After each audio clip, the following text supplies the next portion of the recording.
Today I'm going to talk about the idea of growing the business versus selling it. Let's get to it. So my name is Moran, Pober. I'm the founder and CEO of acquisitions.com. We're the largest community of M&A investors and entrepreneurs. We're involved in 100 plus transactions in the last 3 years. We're now looking to invest in our clients' deals and roll-ups as well. Now, look guys, if you're a business owner, you're at a point right now, you have two options. You can either grow your business or sell it, right? Those are kind of like your main options when it comes to thinking what's next with the business. Or, other people might look at raising capital as another option, right? Raising capital, going out there, injecting capital into the business to grow faster, right? And when it comes to making the decision, you need to ask yourself, what is your goal, right? What is your goal? And also what's going on in your market when it comes to investors or private equity firms. So for example, in private equity space, there are private equity firms specialized in the 1 million to 10 million in EBITDA, but then you have also some that just specialize in very specific numbers, a very specific sector. Some companies in the 1 to 3, some in the 3 to 5, some in the 5 to 10, etc. Then you have 1 to 50, 50 to 100, 100 plus, 100 to 500, 500 to billion in EBITDA and whatnot, right? And here's the thing. Once the PE consolidate those companies, then you have other PE firms that maybe go to lower markets, right, and try to roll up more of those small ones to sell to the bigger private equity firms. But then the question is, why do you even need to bring private equity firm if you can understand how to do it on your own, right? So a lot of times what's going on is that, yes, you can sell to private equity firm, you can raise capital from a private equity firm, but you need to understand their game. And if you're not understanding their game, they will play you basically. So it's very important to understand that when a private equity firm is investing in you, their goal is to eventually basically sell your business to a larger private equity firm and basically have the arbitrage. Like Chamath Palihapitiya in the past said that actually all that world of funds are pretty much like a Ponzi scheme, because their only goal is not to create value in the business, but it's to basically just pump the business up so they can eventually sell it to the next firm. So you need to ask yourself, where do you in that cycle? Because most business owners, especially if you're watching my channel, most likely is you're below $100 million in revenues, which means that you are going to be played by the private equity firm. They're buying you when you're small. They're going to make most of the money. You worked so hard, but they will make most of the rewards. So if you know how to do their work, which is basically going out there, continuing to grow by acquisitions, you can be that player who make the most amount of wealth from the business that you started or bought. I like to compare it to kind of like selling cocaine, right? Now, never sold cocaine, but I think it's a pretty interesting example, right? When it comes out of like Colombia or something, or Mexico, it's pure, right? It costs nothing. It's like almost free. But when it goes to the streets, when it goes to different countries, it's been through so many sellers and everyone is basically adding their own margins, right? And that's what's going on basically here in the private equity space, in small business space, or venture capital space. You are basically the pure cocaine trying to grow a nice business. And then whenever you're going out there and bringing those funds, bringing private equity firms, bringing venture capital firms, you're slowly being added margins to your pure business, call it, and you are left with nothing. Like those in Colombia compared to those that sell the cocaine in like the US or whatnot are left with nothing compared to those who sell it in the US. Probably a bad example, but hopefully you understand what it looks like, because that's what a private equity firm is like. They're buying something pure, they're pumping it up, earning revenues, then trying to sell it for basically higher price to a larger firm.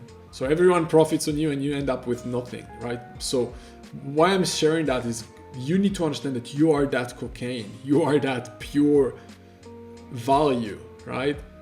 And if you have some kind of a secret sauce of how to run your business, what product you have, what processes you have, and you can learn to understand what private equity firms are doing, you can become the person who's have the pure cocaine, but also sell things in the street for the highest price. Otherwise, those private equity firms, that's what they do. They slice value away and keep it to themselves, right? You get diluted as the business owner over time. So even if you get bigger, you end up with nothing because you're always being added more investment. But whenever you bring in an investment, you're being diluted. You own less of the business. So if you can bypass some of those private equity firms with private capital that don't want to sell you right away and want to be with you long term, then you're more valuable, right? Again, horrible analogy, but I think it's a good example of showing you what that might look like, of being a business that's constantly pumping capital from private equity firms or venture capital firms, and eventually the owner stands with nothing. And all you see in the TV are those who make it to the billions of dollars, but you don't see all the liquidations of private equity firms that take most of the money. Because when a private equity firm is coming into your business or a venture capital firm is coming into your business, there's going to be a lot of things that needs to happen before you as the owner, as the entrepreneur, makes money. They have preferred shares, what we call preferred shares, which means that they need to, usually most private equity firms have an agreement that says that they need to earn a specific amount of multiples on their money before the founder see anything. And I have a lot of friends that sold businesses with private equity firms, invested in their business, with venture capital firms that invested in their business. And they just end up with very small percentage of the exit price eventually when a private equity firms or the venture capital firm sells. So unless you become a unicorn and take it public, the founders stays with almost nothing. And the cost of capital, the opportunity cost that they spent running those businesses for years, many times is not worth it. And again, you only hear about the successful stories. You don't hear about those companies that are not growing 20% month by month. Therefore, the private equity firm, the venture capital firm isn't happy. They sell it. The private equity firm will get their return anyway, because based on the agreement, their preferred shares are going to get the returns anyway, versus the owner. The owner stays with nothing. He spent years of his life starting the business from scratch or buying a business and trying to grow it. And it's just sad to see that. And it happens because the founder just don't understand the process of what it looks like to grow by acquisitions without being so much diluted and losing so much control. You want to learn how to grow by acquisitions and be the whale yourself, right? That's exactly what I'm trying to create with acquisitions.com, is to build that ecosystem for entrepreneurs who want to grow by acquisitions without killing them and taking so much equity up front as a private equity and so much control. We want to partner with business owners and work for them, work with them to help them towards growth while keeping them and maintaining them as the whales, as the entrepreneur who can take control and move things, while obviously providing governance and processes and systems to allow scale and growth as much as a private equity firm will provide. Because in the end of the day, private equity firm, what they're really doing in the end of the day, yes, they will give you money, but their actual support is very minimal. So they will already go to businesses that have those good fundamentals. So what we're doing is we go to businesses that don't have those fundamentals first.